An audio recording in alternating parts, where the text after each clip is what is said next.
අයියාද මෙච්චරලා එන්න පරක් උනේ. නෑ බං මේ මලාව එක්කන් එන්න ගියා. උඩත් යන්න ආසයි ගිහුවනේ බං අපිත් එක ටුවර් එක. ඒකයි පොඩ්ඩක් පරක් උනේ.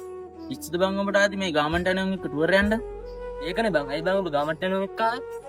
ගාමන් ඉතින් මෝ ගාමන්ට ගියා කියලා මොකද බං වෙන්නේ? මොකද කරන්නේ ජොබ් යන්නේ බං. ඇයි මේ ජොබ් එක නෝ කොල්ලොම තාරර කරන්නේ? අවුලක් නෑ ආදී අයියේ. මං එනවට කැමති නැත්තම් මං ගෙදර යන්නම්. ඔව් ඔව් උඹ ඵලයන් අපිට කොහොමත් උඹ සෙට් වෙන්නේ නෑ බං. එහෙම කියන්න එපා බං මෝඩ් කොල්ලෙක්නේ. මලා උඹ කොහෙවත් යන්න එපා බං මාත් එක්කනේ යන්නේ. උඹ ඊටා. උඹ දැන්ද බං එන්නේ මොකද්ද කරේ මෙච්චරලා? අපි දැන් මෙතෙන්ට ආවෙලා එන වෙලා බං. නෑ බං පොඩි ප්‍රශ්නයක් වුණා. ඒකයි එන්න පරක් වුණේ. හරි හරි බං ඒකට අවුලක් නෑ. දැන්වත් යමන් බං අපි මෙතෙන්ට ආවිල්ලා එන වෙලා. අඩෝ සෝරි බං මට එන්න වෙන්නේ නෑ. මං ඒක කියලා යන්න ආයේ බං. එන්න වෙන්නේ නෑ. ඇයි බං එන්න වෙන්නේ නැත්තේ? මොකක්ද අවුල? ඒකනේ බං. අපි උඹෙනකම් මෙතෙන්ටලා මෙච්චරලා හිටියේ. මොකද්ද අවුල? මොකක් කරේ අවුලක් තියෙනම් කියපන්. මට සල්ලි සෙට් කරගන්න බැරි වුණා බං. ඒකයි අවුල. අවුලක් නෑ ඔබලා ගිහින් වරේ. සල්ලි නෑ. උඹට බං දැන් දවස් ගානකින් දාන්න බං කිව්වේ. උඹට තාම සල්ලි සෙට් කරගන්න බැරි වුණාද?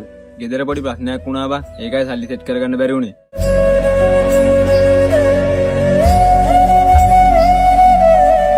හරි බං බවුල් ගන්න එපා. මගේ අතේ සල්ලි තියෙනවා. හැමෝටම ප්‍රශ්න තියෙනවනේ. ගාමන්ට යන උඹට කොහෙන්ද බං සල්ලි? මං අතේ ඉතුරු කරපු සල්ලි වගේක් තියෙනවා බං. අපි එකෙන් යන්. උඹලත් යන්න ආසාවෙන් හිටියේ බං. සිරාට බං කියන්නේ මගේ අතේ පෙට්‍රල් ගහන්න සල්ලි නෑ බං. මේකට අවුලක් නෑ බං. උඹ මේ සල්ලි ටික තියාගෙන තෙල් ගහගනි.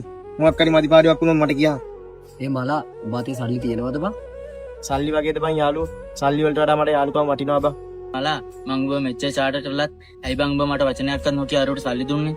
වෙන මොකුත් නෙමෙයි බං ඒ වගේ මනුස්සකම. ආයි මොනම හේතුවකටවත් කිසිම ජොබ් ගන්න නිසාවත් කිසිම කොල්ලෙක්ව කපන්න එපා බං. මොන ජොබ් එක කරත් අපි හැමෝම කොල්ලෝ බං. කරන ජොබ් එක අනුව කිසිම කොල්ලෙක්ව චාටර් කරන්න එපා. මනුස්සකම තමයි මේ ලෝකේ හැම දෙයකටම වඩා වටින එකම දේ.